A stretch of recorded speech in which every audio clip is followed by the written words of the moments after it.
Ayan, nagkita ko sa butas ng pick. Yun, what's up mga master? Mark Music here at ngayon may panibago tayong tutorial mga master. Yun, pero bago lahat, magbibigay muna ako ng disclaimer. Di po ako professional na gitarista, nagtuturo lang po ako base sa alam ko at sa sarili kong research. Nasa sa inyo na yan kung susundin nyo to o hindi yung mga turo ko. Yun, let's go! Yun, yung bago nating tutorial mga master is, yun, nandito pa rin tayo sa family chords mga master. Yan, tackle pa rin natin itong family chords. May kinalaman kasi itong mga master sa topic natin. So, ito yung i-share ko sa inyo mga master. Paano nga ba maglipat ng key?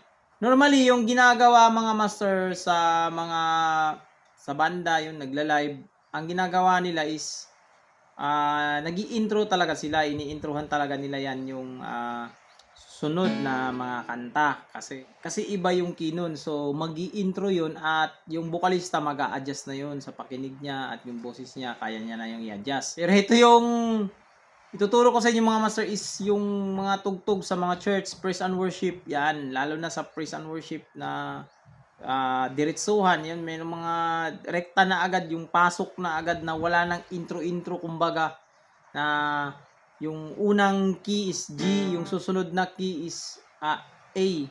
So wala nang intro, parang paglipat na ng kanta is pasok na agad. So ito yung ituturo ko sa inyo mga master. Example natin yung ating chords progression is yung G, E minor, C, D. Yan. Paano natin ilipat pag halimbawa A major na? Ito yung gagawin natin mga master. Babasihan natin yung pang number 5 niya na chords doon sa progression. So, ang family chords ng G is meron siyang A minor, B minor, C major, D major, E minor, F sharp diminished. So, pin lang natin dyan yung pang number 5. Ito, yung may mga number dito sa taas. So, yung pang number 5 ng G is D. So, yung isusunod natin na kanta is A. Hanapin natin yung pang number 5 ng A. So, ito yung magiging open natin, kumbaga, para magpasok na yung pangalawang kanta. So, ganito yun mga master. Ang kay buti-buti mo Panginoon is meron siyang key of G. Buti-buti mo Panginoon sa lahat ng oras at sa bawat araw. So, yung gagawin ko mga master is yung sa last part niya mga master, din mag-chinski tayo ng A. Chinski tayo ng A, pero ito pa rin yung kanta na to, kay buti-buti mo. So, sa last part tayo mga master. Kay buti ng Diyos na sa akin ay nagmamahal. Yan, yung part na yan. Kanina sa inaral natin yung number 5 ng A, kasi mag-transpose tayo ng A. Titignan natin doon yung pang number 5 ng A. Ilalagay natin siya mga master pag nakauwi na tayo sa root ng key. Example, kay buti ng Diyos na sa akin ay nagmamahal. Yan, nakauwi na siya sa kanyang root. Then, yan na yan yung time na dilipat na tayo o mag-chichinski na tayo. So, tandaan natin, yung A is yung number 5 niya is E. So, ang ipapasok natin yan is yung pang number 5 ng key na ipapasok natin. Yun.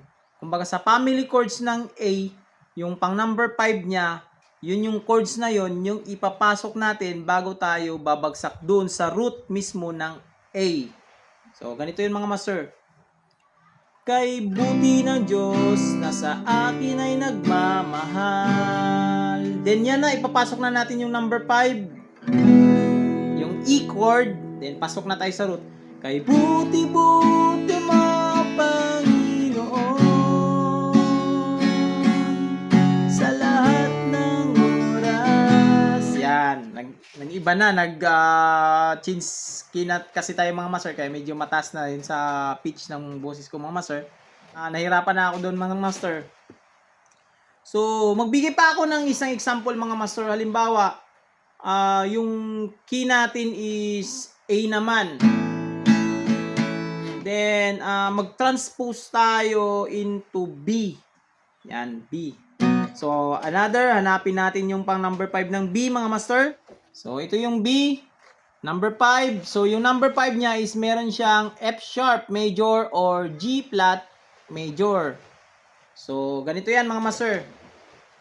Nasa ano tayo? Sa key of A tayo. Yun pa rin yung ating kanta, mga master, yung sa last part. Ay buti ng Diyos na sa akin ay nagmamahal. Tapos number 5 ng B. Then root na B.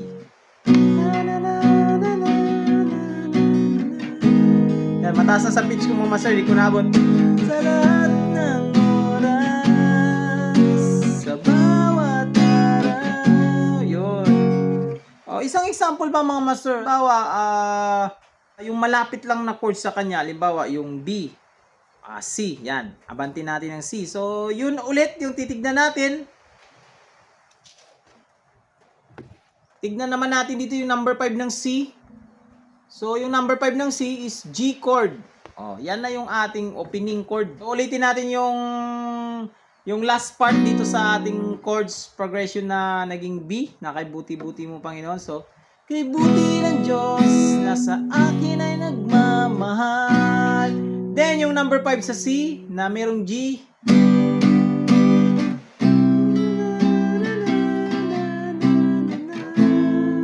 Taas lang ako, master.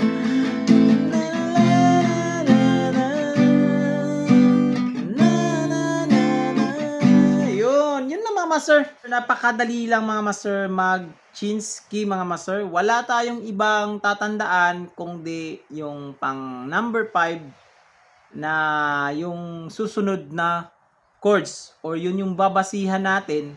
Halimbawa, yung kanina sa example natin kanina na galing tayo sa G. So yung susunod natin na chords or yung ating change chords is A.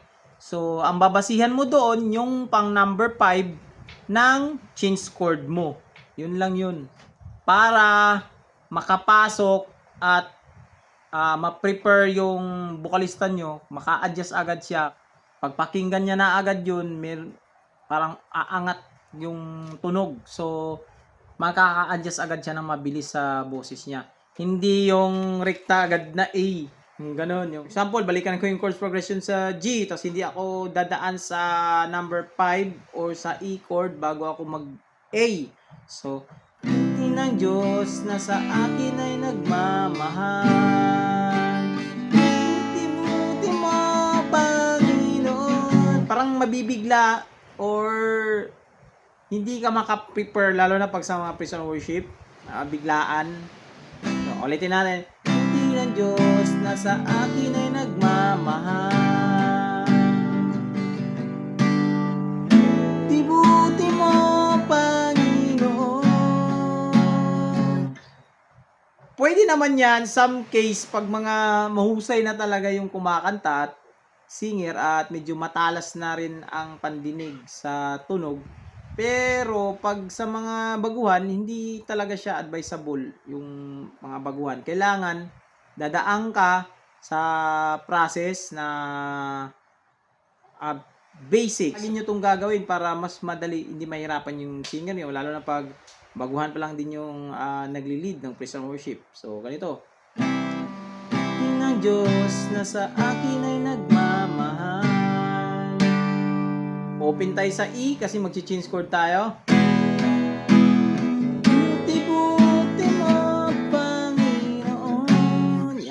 Ganyan lang, mga master. Napakadali lang, mga master. Yon, sana may naintindihan kayo dito, mga master. At magbigay din ito ng gabay para doon sa mga nag-start or baguhan pa lang na nagpagamit o doon tumutugtog sa mga church. Yun lang, mga master. This is Smart Music. Peace out!